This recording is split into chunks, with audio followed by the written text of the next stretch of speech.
ನಿನಗಾಗಿ ಮಾಡುತ್ತೇನ ಈ ಜೀವ ತ್ಯಾಗ.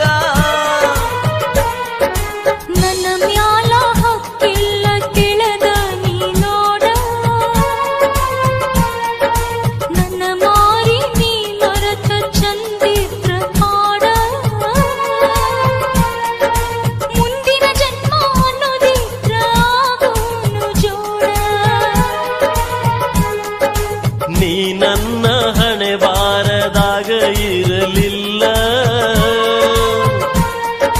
ಕೈಗೆ ಬಂದ ತುತ್ತು ಬಾಯಿಗೆ ಬರಲಿಲ್ಲ. ಆಡಿದ ಅಂಗಳದಾಗ ಕುಂತ ಅಳುವಂಗಾತಲ್ಲ.